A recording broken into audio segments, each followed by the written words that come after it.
Hey, what's up everybody? This is D-Rail.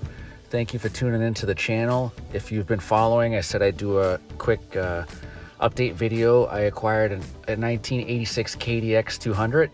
Always wanted one since I was younger, and I got one that was all there in good shape. Just had to make sure it was running. So this is just some time lapse of things that I was doing. Like here I was cleaning out the fuel tank, putting the air filter in. Had a brand new air filter, lubed it with some No Toil, good sponsor of mine. I'm gonna label some sponsors that I have for my motocross racing or J-Day racing. Putting it together, I got it with all the stuff off that you see that's not on the bike. Just gonna put it together, put some oil in the engine, try to fire it up before I get into it, before I start spending money, because I want to make sure that it runs. I know the fella that I bought it from, he assured that it was going to run fine, and I believe him. I just wanted to make sure that it would run, and I'm going to take it for a trail ride before I like spiffy it all up, just to make sure she stays alive. Anyway, that's what I'm doing. Putting the gas tank on and air filter, side panels, all the stuff that was off. But this is me cleaning the bottom of the fuel tank. It is a 2-stroke, so they got gummed up. He cleaned the carburetor already, but so just I was blowing out everything. Oh, this here. So I filled it up with oil. I used Type F transmission fluid, and it was leaking. It leaked right out overnight. I was like, darn it, what the hell is going on behind the sprocket? So I took the sprocket off. I thought it was just the seal. I ordered the seal, collar, O-ring. I found wire twined up around the back of the sprocket. It like pushed the seal right in.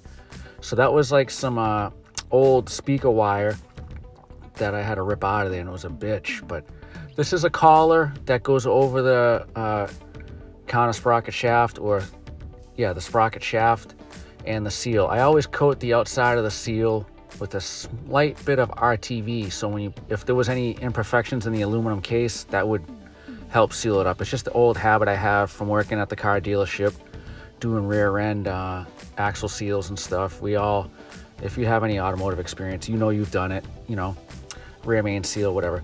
So putting the seal in and the collar, and a little tip note that I found out the hard way is there's an O-ring that slides on the shaft before the collar goes on, and that has to have no play. When you put the O-ring in, you're supposed to have 2 small O-rings there, the collar and then the sprocket, and there should not be any play in the shaft.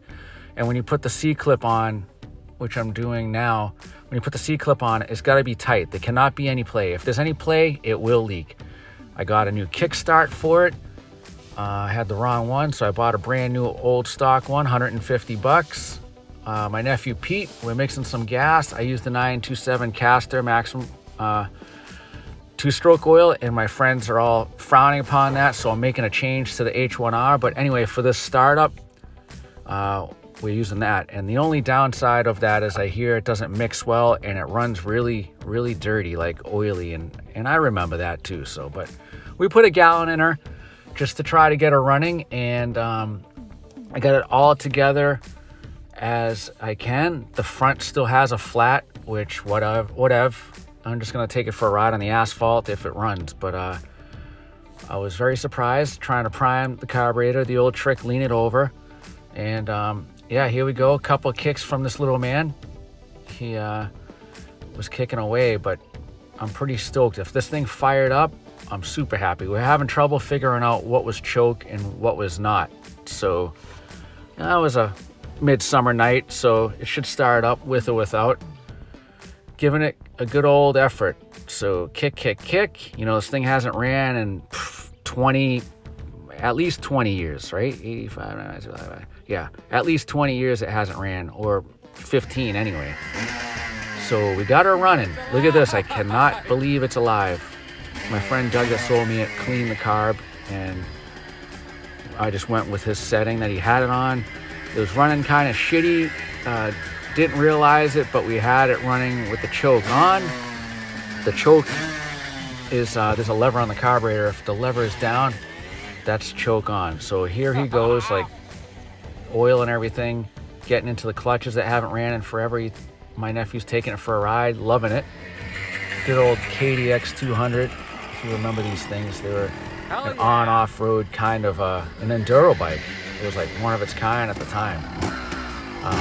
But anyway, yeah, we were just messing around at night. It was getting kind of late, so we were starting it, checking it out. The lights work, tail light, headlight, everything was there on this thing. I'm pretty stoked about it, to be honest.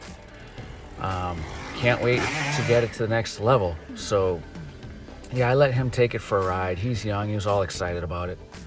So now we do some work to it. I know it runs. I found all the issues it has.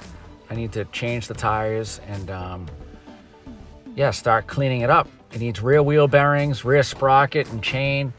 Luckily I have some old stock tires off my race bike. I just was thrown on it. It's got an 18-inch rear and I had a front hanging around. They were good enough for this bike, but so I'm trying to start it myself, and I couldn't believe it started pretty easy. Headlight was still on from the other night. Stoked about this. There's gonna be more. This is kind of gonna be like a vlog video, I guess. This is an 11 minute long video. So she's running and just letting it warm up, checking it out, making sure that that counter shaft, sprocket, shaft, whatever you want to call it, doesn't leak, which I believe I fixed it. So the 2 O-rings was the ticket. Working in the clutch, making sure I got the oil in there. So I did end up using Type F automatic transmission oil. It's old Ford oil. Don't use Dextron, use Type F if you're going to use it. I guess it's fine. Just change it frequently on these bikes. They stated online or on a forum I was checking in with. But yeah, I plan on shining her up a bit.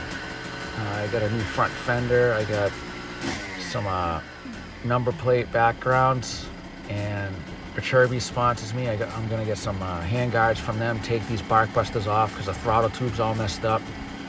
But yeah, there she is. She's running. The thing is cherry. I can't believe it. Look at it. It's idling perfect. So the seat's in perfect shape. I might take this for a vintage race at J-Day. Who knows? I gotta look into that. Maybe take it off-road first in the trail, see if it's all over the place, what the suspension's gonna do. I don't know. I haven't touched any of it at all. Sounds crisp. So at this point, I decided I'm gonna change the handlebars. I bought some Tusk handlebars off Rocky Mountain ATVMC. I shop there a lot. They have some inexpensive stuff. I'm just throwing some cheap stuff on this just to get it by, see if I like the bar bend. I did a high bar bend because you have to have clearance for the gauges and all that on this bike. So the highest Tusk bar bend they had, I bought Tusk grips.